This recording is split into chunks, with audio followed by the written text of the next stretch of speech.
Em nome do Pai, do Filho e do Espírito Santo. Amém.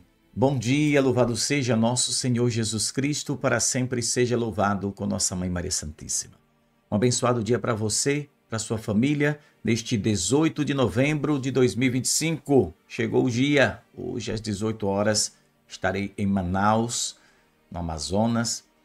É uma viagem longa, é um bate-volta, mas estaremos lá com a graça e a permissão de Deus para falar sobre Nossa Senhora. Eu conto com as suas orações. E se você é desta região de Manaus, deixa eu só colocar aqui rapidinho na tela. O telefone de contato está aí, 92, no final. Então, se você quiser participar, liga para ver se ainda tem vaga, porque parece que o pessoal teve que fazer as inscrições para poder alugar as cadeiras e fazer uma logística bacana. Muito bem, conto com as suas orações. Vamos lá. Bom, quem é esse homem que afirmou que estamos em plena crise de fé? Eu peço que você compartilhe essa catequese. Eu preciso que ela seja curta, né? Porque o tempo é curto. Muito bem. Vamos lá. Recentemente, né, durante a peregrinação Summoro Pontificum em Roma, ele é um teólogo italiano, o Nicola Bux. Ele foi consultor durante muitos anos na antiga Congregação para a Doutrina da Fé. Então, não é um qualquer. É um homem especializado, é um teólogo respeitado e ele sabe o que ele está falando. Então, ele ofereceu uma série de reflexões sobre questões eclesiais e morais, né, da atualidade, numa entrevista publicada na revista A Bússola Cotidiana. Bux enfatizou que a igreja não tem autoridade para modificar o conteúdo doutrinal recebido da revelação. Porque tem muitos católicos que dizem, não, mas a igreja pode tudo. Ao dedo, quem te disse?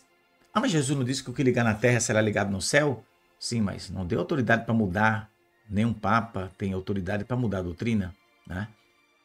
Então, você vai ver direitinho o que é que este teólogo está afirmando. Perfeitíssima a colocação dele, né? Não pode mudar, sobretudo, ele diz, em matéria como antropologia, sexualidade ou moral cristã. Existe um grupo de teólogos dentro do Vaticano que quer fazer mudança. Ontem eu falei, não se assuste quando fizerem mudança aí no catecismo, para tirar certas coisitas que está lá, que incomoda certa gente, né? Pois é, mas esse teólogo está dizendo que isso não pode acontecer. Ele lembrou, um padre muito conhecido, né? Lembrou aos presentes que o ensinamento da igreja se baseia na Sagrada Escritura e citou textos como, por exemplo, Gênesis capítulo 1, versículo 27 e Mateus 19, 4, para reafirmar a visão bíblica do homem e da mulher. É aí que está, né? Nesse sentido, insistiu que o catecismo pode ser desenvolvido apenas para promover o entendimento da doutrina, mas sem contradizer a verdade revelada. Perfeito. A igreja não pode mudar um único i ou um tio dessas palavras, afirmou o padre. Então, aqueles que querem mudanças radicais na igreja, né? Quer que a igreja, ontem eu falei na catequese, repito hoje, tem gente querendo que a igreja se adeque ao mundo. Não, é o mundo que tem que se adequar à igreja. A igreja não tem que sair para o mundo, para trazer o mundo para cá do seu jeito, não. Traga o mundo para consertar.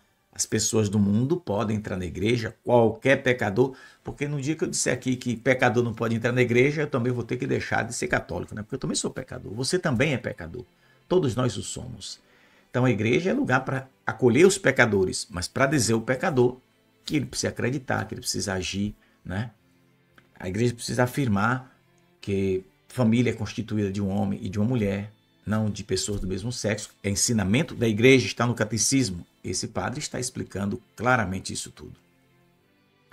Ele diz que, em relação ao impacto das tendências culturais atuais na linguagem eclesial, Bux afirma, ou melhor, alertou para o risco de incorporar abordagens estranhas à tradição. Citando São Paulo, ele destacou que o critério para o discernimento cristão permanece sendo o próprio Cristo.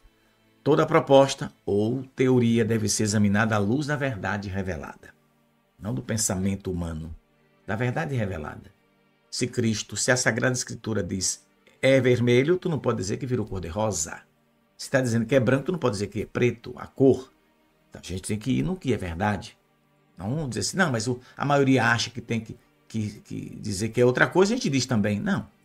Se a maioria diz que Jesus não é Deus, o problema da maioria, nós que somos a minoria, vamos dizer, é Deus, nós acreditamos e esperamos a salvação que só Ele pode nos oferecer. É que eu vou fazendo os meus comentários, né? Mas continuando a leitura.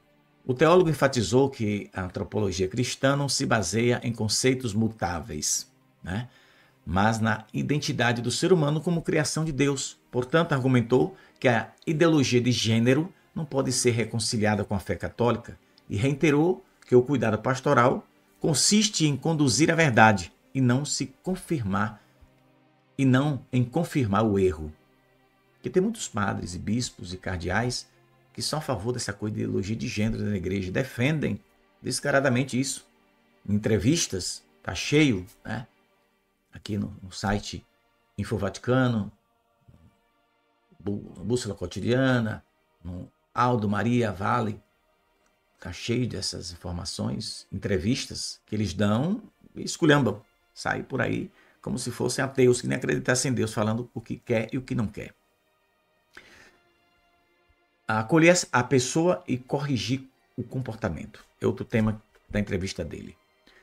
O padre na entrevista explicou que prestar assistência pastoral às pessoas não equivale a tolerar comportamentos contrários ao bem moral.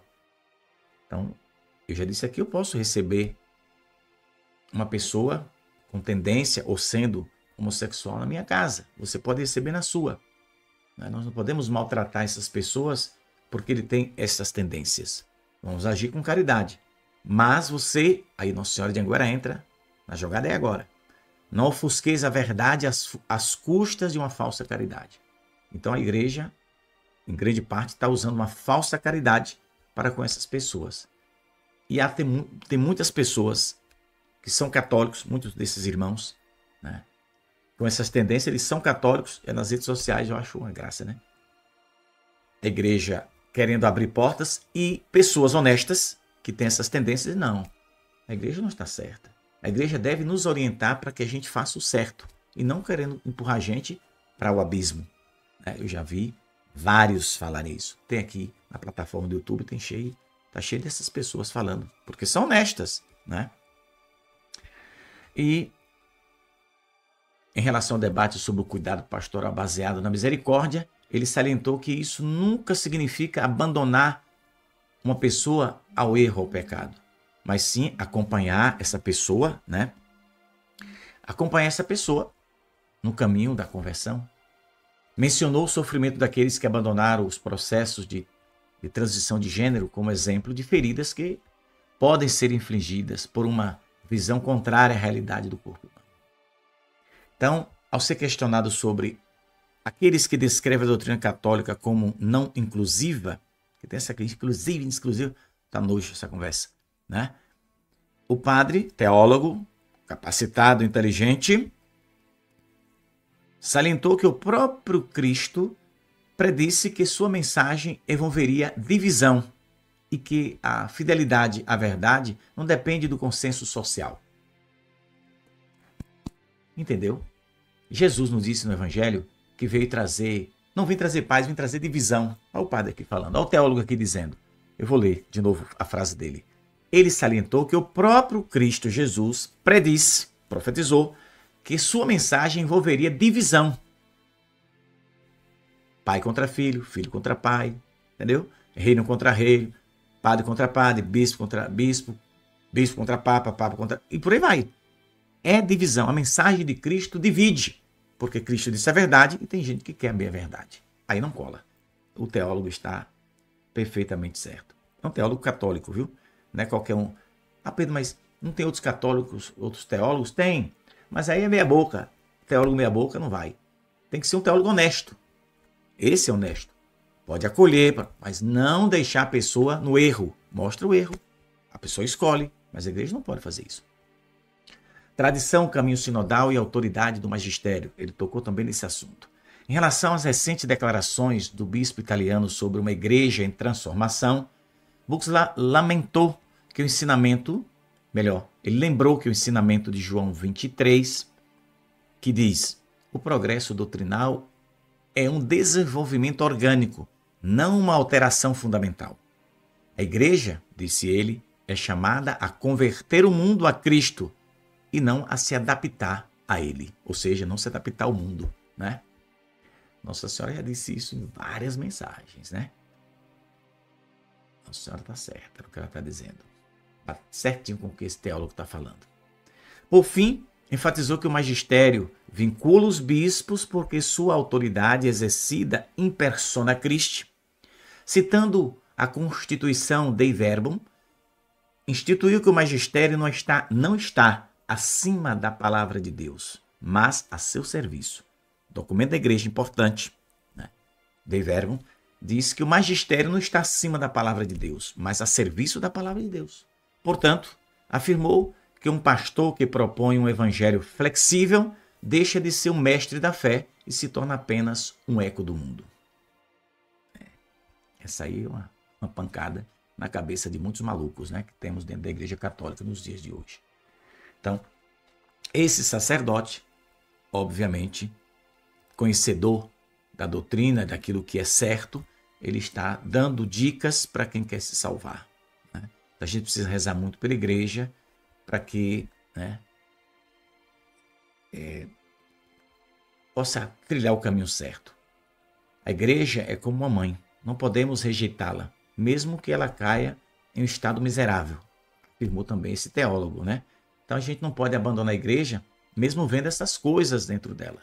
A gente precisa estar unido à igreja, né? Porque se o católico que é fiel, ele sai, aí complica, né? Não pode. Se a gente abandona, aí fica difícil. Porque Nossa Senhora de Anguera diz que o silêncio dos justos fortalece os inimigos de Deus. Então,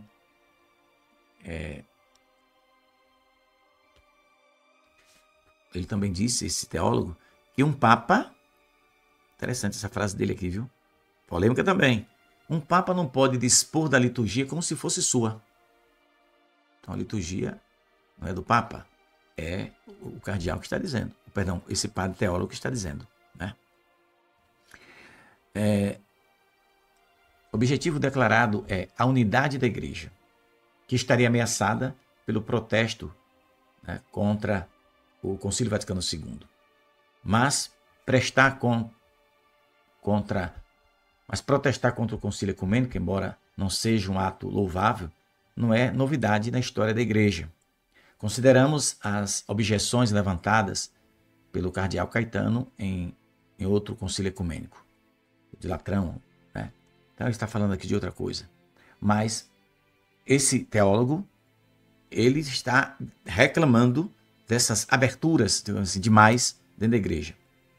A igreja tem autoridade para rever situações, mas sem mudar a doutrina. Pode adequar, né, as coisas, mas sem mudar estas coisas, ou seja, não pode dizer que a cor branca deixou de ser branco. Não pode dizer que o amarelo deixou de amarelo porque o mundo quer que seja assim. A verdade de Deus não pode ser mudada. Esse teólogo diz, e Nossa Senhora diz que a verdade do filho dela é inegociável. E eu lembro a você, aquela mensagem que eu li ontem, não lembro agora o número, não vou pegar porque eu tenho pouco tempo aqui agora, né? Mas quando Nossa Senhora diz que a casa de Deus, a igreja não é como uma casa que se vende e os proprietários podem mudar suas cores. Não é como uma empresa que os donos se unem para ser uma só. A verdade de Deus não pode ser mudada. Nossa Senhora vai nos alertando, né, para esse perigo. Então a gente precisa abrir o coração para a graça de Deus e estar bem atento, né, a essas coisas. Ele também falou, em outra ocasião,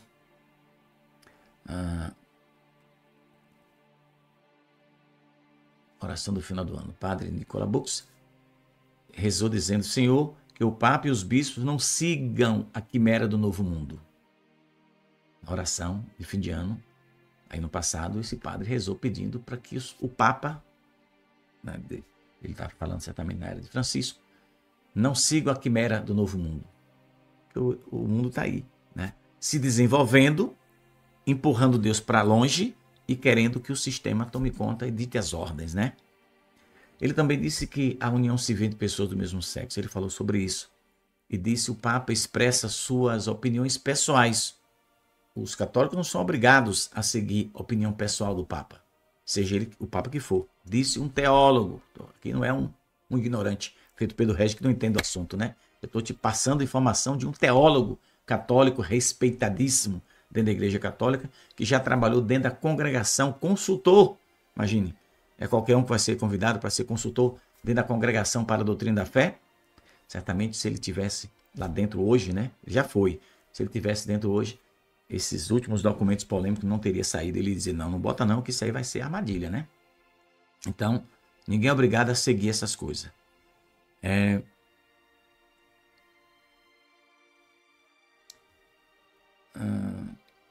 Ele disse que a unidade, em outra entrevista, né? Tem aqui umas 30 ou 50 entrevistas deles. Eu escolhi uma, que foi o que eu já falei. Ele disse que a unidade da igreja não se alcança através... a unidade só se alcança através da verdade. Claro. Se alguém quer se unir com a igreja católica, que venha. A igreja diz a verdade, a pessoa escuta e escolhe. Quer ficar aqui ou quer voltar? Se quer voltar, volta. Mas se quer ficar, seja bem-vindo, né? Então...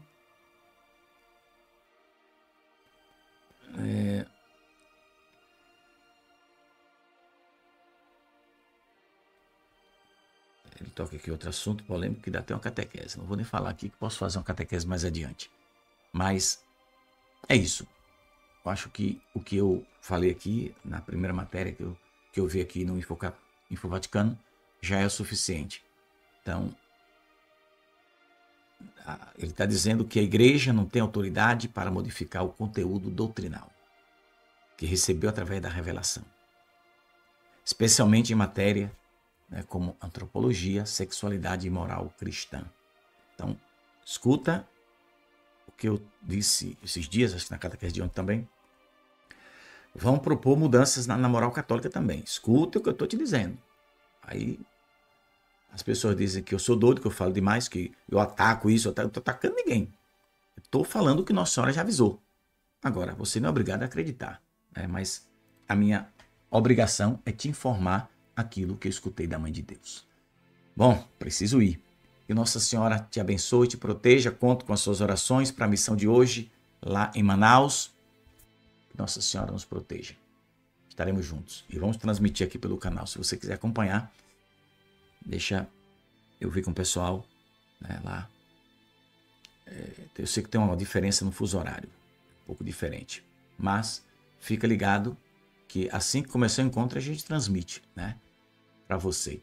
Deixa eu só voltar aqui nessa imagem para ver. É 17 horas. O encontro começa às 17 horas. No horário de lá, que aqui deve ser 18. Perfeito. Então você fica sintonizado. Eu vou agendar, óbvio, a transmissão. Aí você, se quiser, acompanha. Rezemos e peçamos a Nossa Senhora a sua bênção. Santíssima Virgem Maria, Mãe de Deus e Nossa Mãe, refúgio dos pecadores, consoladora dos aflitos. Clamamos neste dia, nesta terça-feira dedicada a vós, toda a graça e toda a bênção para nossas vidas, para nossa missão. Pedimos, Mãe querida, que nos sustente na graça do vosso Filho Jesus. Abençoa a Igreja, o Papa, os bispos, os sacerdotes, religiosos e religiosas, a nós leigos, para que amemos sempre e possamos defender a verdade do vosso Filho Jesus. Dai-nos o livramento de todo o mal, afasta-nos de toda cegueira espiritual, livra-nos de todos os perigos do corpo e da alma. Fortalece nossa fé, guia nossos passos pelo caminho do bem e da santidade. Por vossas mãos santas e imaculadas, abençoe todos os irmãos que ouvem esta oração e todos os inscritos e membros do canal, hoje e para sempre. Amém. Paz e bem, irmãos, estamos em uma grande crise de fé, afirmou um teólogo respeitado católico da Igreja Católica. Só não vê quem não quer. A gente vê e vamos rezando, pedindo a Deus socorro. Paz e bem, até mais tarde, se Deus quiser.